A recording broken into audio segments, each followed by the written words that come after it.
ang mabuting balita para sa araw na ito. Mapagpalang araw ng Lunes Santo, mga kapanalig. Dakilain natin ang Diyos na buong pagmamahal na nagpakasakit, alang-alang sa pag-ibig sa bawat isa sa atin. Ano naman ang may susukli natin sa kanyang walang kondisyong pagmamahal? Anong pinakamahalagang bagay na taglay natin ang maaaring ialay sa kanya bilang tanda ng ating pagmamahal? Ako po muli si Sister Lines ng Daughters of St. Paul na nag-aanyayang buksan natin ang puso't isip sa inspirasyon ng banal na spirito upang maunawaan ang mabuting balita ngayon mula kay San Juan, Kabanata 12, talata 1 hanggang 11.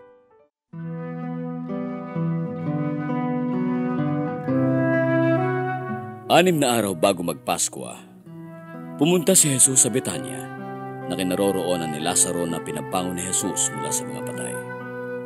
Kaya naghanda sila roon ng hapunan para sa kanya. Naglilingkod si Maria at si Lazaro naman ay isa sa mga kasalo ni Jesus. Kinuha ni Maria ang 1 libra ng mamahaling pabangong mula sa tunay na nardo at pinahiran niya ang mga paa ni Jesus at pinunasan ng kanyang buhok ang mga paa nito. Napuno ng halimuyak ng pabango ang pamamahay. Sinabi ni Judas Iscariote na isa sa kanyang mga alagad na siyang magkakanulo sa kanya, "Ano ito?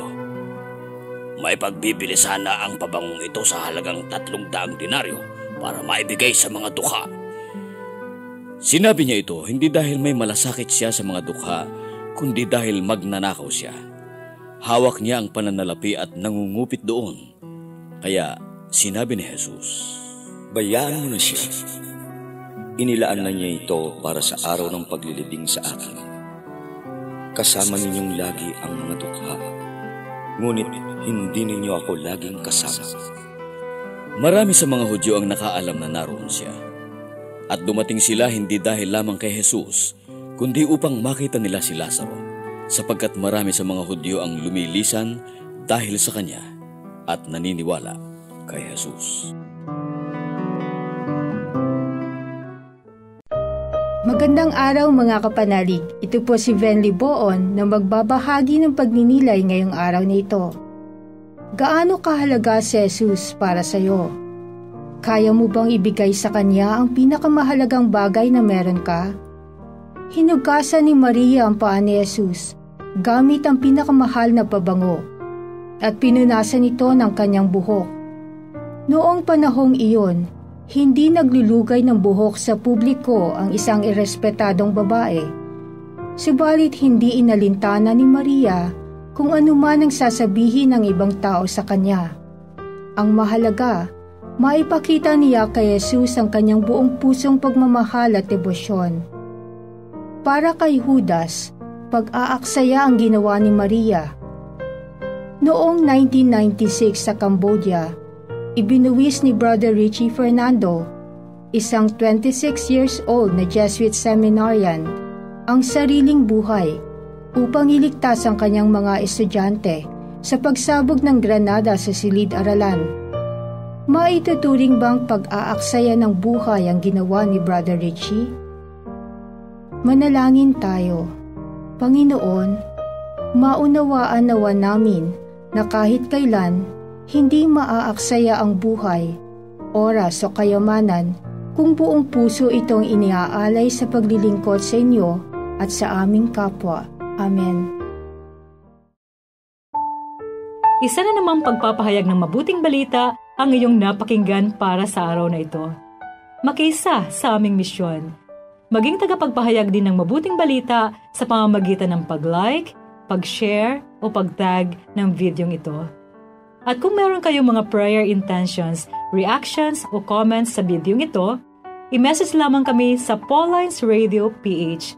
At sa mga kababayan nating OFW, sa mga may sakit at sa lahat ng sumusubaybay ng programang ito na humihingi sa amin ng panalangin. Asahan po ninyong ipinagdarasal namin sa Diyos ang inyong mga kahilingan. Muli, maraming salamat.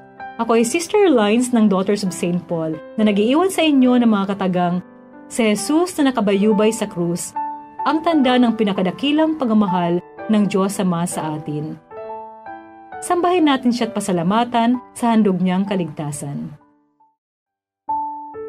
Ang mabuting balita para sa araw na ito ay hatid sa inyo ng Paulines Radio.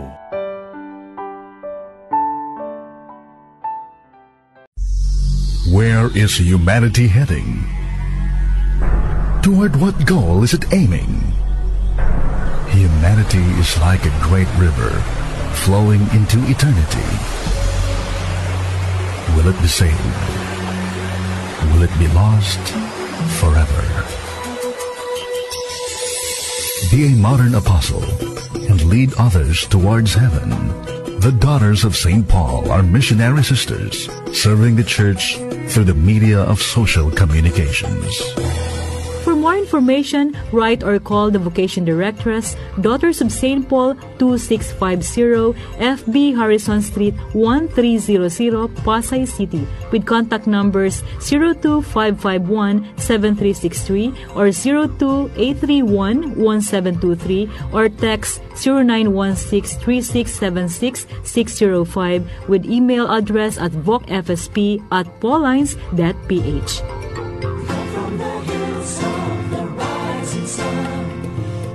To reach out so the world may be one. We are the church and we are young. That's why with Him we know it can be done.